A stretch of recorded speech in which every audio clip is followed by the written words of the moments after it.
Salut à tous, alors aujourd'hui on se fait une petite tarte au caramel et au chocolat avec un délicieux sablé breton. On va tout de suite commencer par la Namelaka, c'est une crème au chocolat super onctueuse et super douce.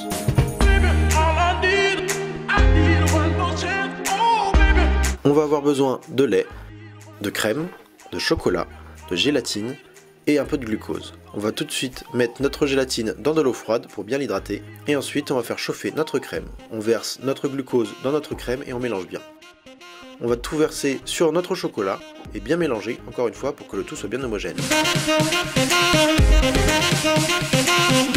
Je vais pouvoir du coup essorer ma gélatine entre mes mains pour enlever le maximum d'eau et la mettre dans ma casserole pour la faire fondre. Ensuite je verse ma gélatine dans ma préparation et je mélange bien. Je vais aussi verser ma crème froide et je mélange à nouveau pour que le tout soit bien homogène.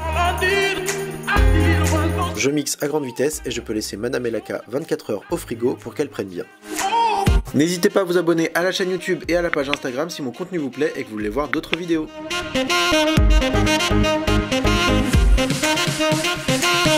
On continue avec notre caramel beurre salé, donc pour ça on va avoir besoin de sucre, de crème, de beurre et un peu de fleur de sel. Je vais pouvoir mettre un petit peu de sucre dans le fond de ma casserole qui est déjà bien chaude et j'attends qu'il caramélise. Une fois caramélisé, je mélange bien et j'ajoute une deuxième partie de sucre. Comme ça, j'obtiens un caramel beaucoup plus facilement avec une cuisson bien maîtrisée. Je répète l'opération 3 fois. Une fois mon caramel obtenu, je mélange mon beurre coupé en petits morceaux en 3 fois pour qu'il soit plus facile à incorporer. Je vais pouvoir remettre mon caramel sur le feu pour le liquéfier un petit peu et ajouter ma crème. J'ajoute donc ma crème en fin filet et je fais attention à mélanger délicatement car la vapeur est très chaude.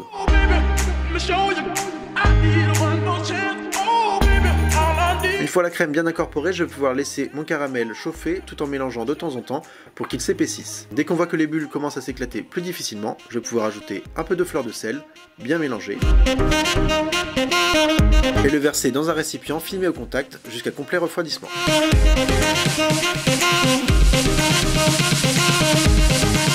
Pour mon sablé breton, je vais avoir besoin de beurre, de farine, de sucre, de jaune d'œuf, de levure chimique avec un peu de fleur de sel. Je vais tout de suite verser mon sucre sur mes jaunes d'œuf et bien fouetter pour les faire blanchir.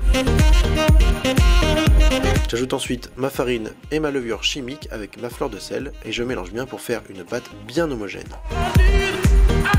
Une fois ma pâte prête, je vais pouvoir la mettre entre deux papiers sulfurisés et l'étaler de haut en bas et de droite à gauche pour avoir une épaisseur de 5 mm.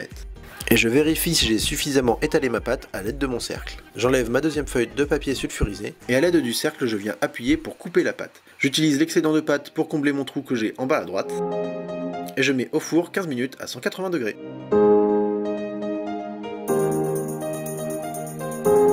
Pour le montage, rien de plus simple, je mets mon caramel dans une poche avec une douille unie et je le dresse en escargot sur mon sablé breton en faisant bien attention de laisser 1 cm sur la bordure de mon sablé. Je viens de dresser ma Namelaka avec une douille unie. Je fais attention car ma Namelaka est une crème très souple et qui n'aime pas trop qu'on la travaille.